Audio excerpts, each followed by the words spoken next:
Hello from Montreal in October. If you're new here, I'm Helen. I'm a former resident of Montreal. I live in Toronto now. And if you're thinking of visiting this city in October, having lived here for a number of years and having visited pretty regularly and coming from Toronto, which has a similar climate, a little milder, I can tell you with great assurance that October is a very mixed month. So even right now, we have kind of a gray, cold-ish day where you're gonna need a lot of layers. It's a little bit chilly, and then tomorrow's supposed to be beautiful, 22 degrees Celsius, almost summer-like day. So you can kind of expect that from October. It would not be typical to see snow. It would not be typical to have extremely hot temperatures for weeks on end.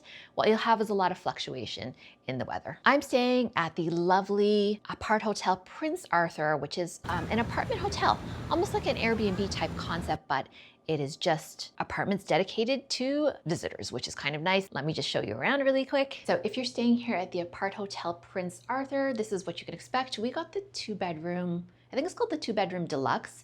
It's my husband and my son, and we're all traveling together. It's very lovely, actually, just as nice as the photos, because you know, sometimes photos can be deceiving. So this is the main bedroom, and you've just got this nice, quiet room, beautiful high ceilings throughout this whole apartment. Montreal is really known for a lot of really nice architecture with really nice high ceilings. Got this spacious walk-in closet that I absolutely cannot use all the space of. Obviously, nice modern little bathroom. For me, the real selling point, you know, not just that it was a pretty spacious 2-bedroom, but there's a washer and dryer, which is nice when you travel.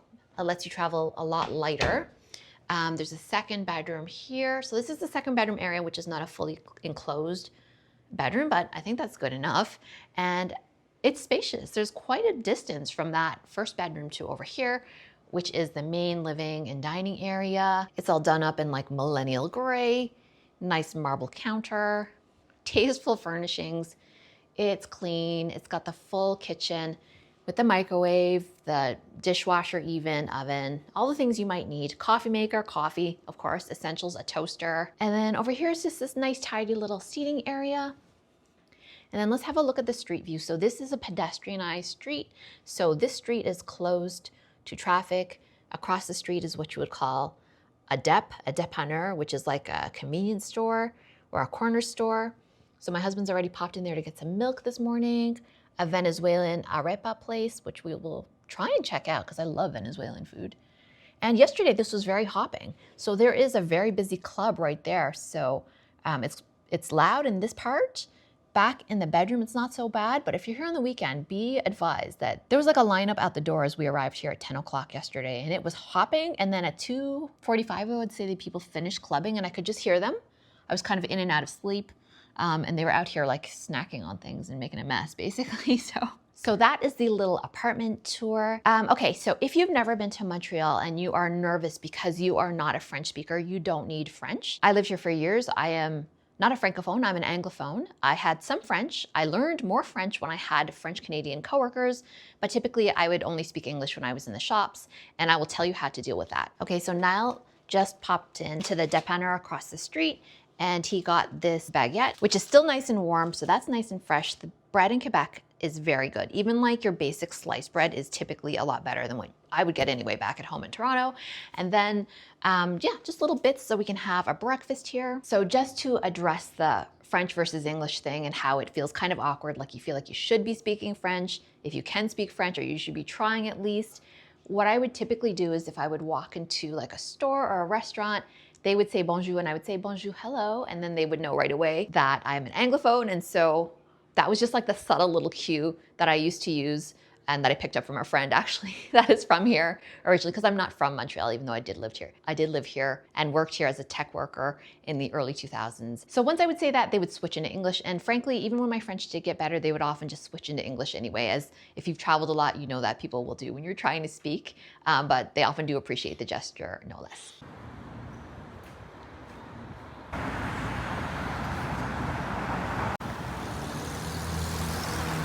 I really do believe, hopefully the wind is not coming in too strong.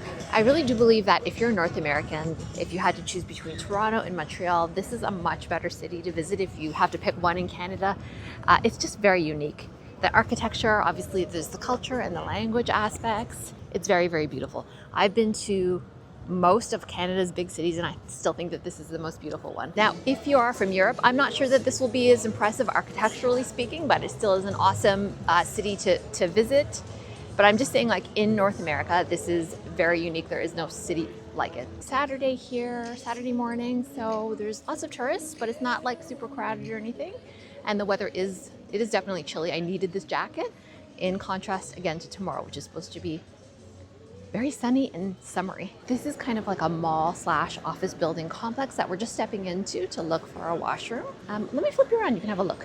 So here it is. It's not exactly a mall. It's kind of the atrium of a huge office building, which is above us, like office towers, basically. I've always really liked this building. And this is Complexe des Jardins. That's the name of it. I like what they've done for their autumn display. We're now on St. Catherine, pretty much the main drag of Montreal. This is the Old Bay building. So that's a department store, a famous and very iconic Canadian brand that went out of business recently. So it's shuttered, but the building remains, and it is a beauty. As you may have already discerned, this isn't really a whole like sightseeing tour of Montreal. I'm just really revisiting some of my old haunts. It's been a few years since I've been here. I'm here with my husband though. We both used to live here, and he hasn't been back in over 10 years. So it's all gonna be very new to him. A lot has changed in that time, but in some ways nothing has changed in that time. So we're just kind of having a kind of a nostalgia tour of our old stomping grounds. This was my first office building. I worked like maybe around there. I can't remember the floor anymore, but yeah, my first job in Montreal.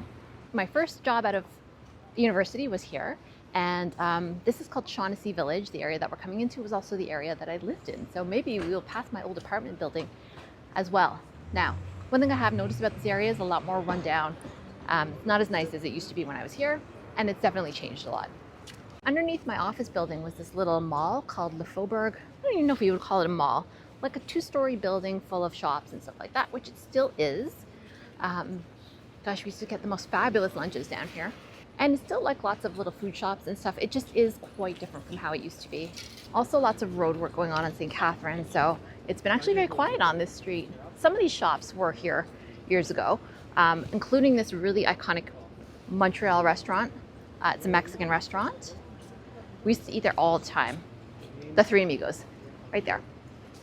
You can see by the three sombreros. As soon as you walk a little further on St. Catherine, more to the west, it just gets a lot quieter. You'll see like all the crowds have dissipated, and it's just more neighborly and quiet, but it's still like a busy high street kind of a vibe. One huge difference, and maybe the biggest difference I've noticed here, is like this influx of Asian shops that never used to be here.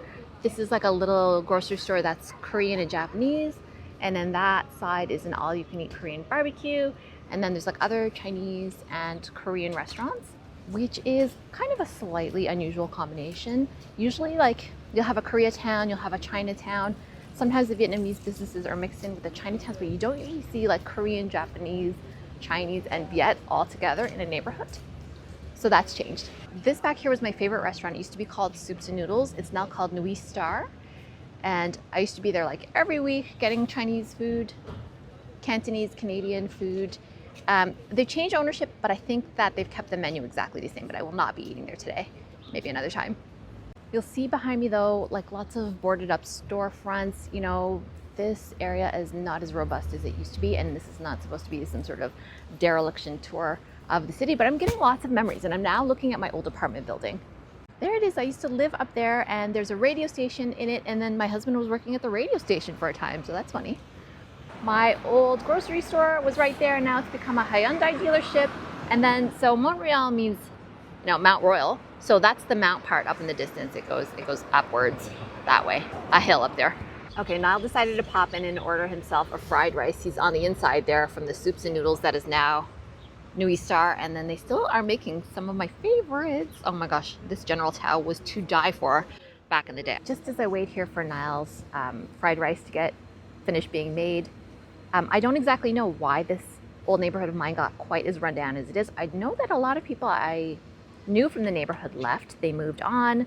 A lot of people moved to the Plateau, which is another neighborhood further up on the mountain. A lot of people moved to condos and things like that. And I don't know, that was just anecdotal from a couple friends. I don't exactly know what has gone on here the decades that I have not lived here. Other parts of the city are still plenty nice. This area though is not as nice as it was, which is kind of sad to see, but everything changes in life, right? All right, heading up to the Time Out Market Montreal. Just might stop in here for a quick bite or maybe a drink. There's a Time Out Market in Lisbon as well, and so I've been to both, and I actually think that this one is better than the one in Lisbon, provided that it hasn't changed that much. I don't know, I haven't been here in a couple of years, but there's a Haitian place and the food is so good. So if that is open, definitely be eating that today. They've just opened, and that is the Haitian place I was telling you about. It is so good. So if you get a chance and you like Haitian food, or you think you might like Haitian food, there it is.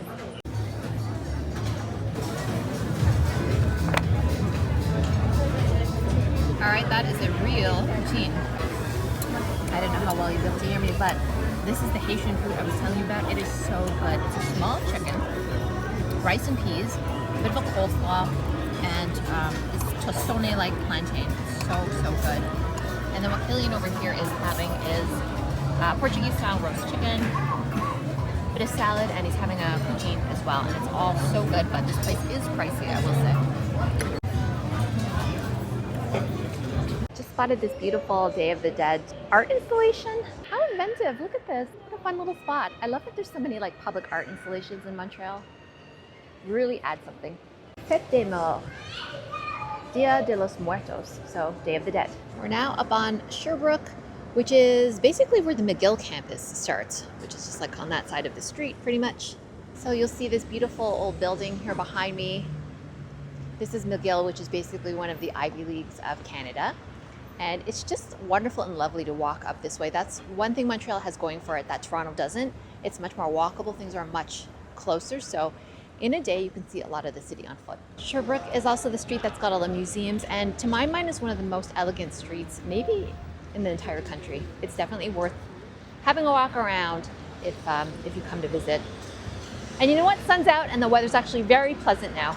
It was legitimate cold earlier on. One thing very notable about Montreal architecture are these apartments that would each be like on floor, but the staircases are almost always on the outside, which is ultra treacherous in the winter, but frees up tons of internal space. So the flats are almost always very, very large inside.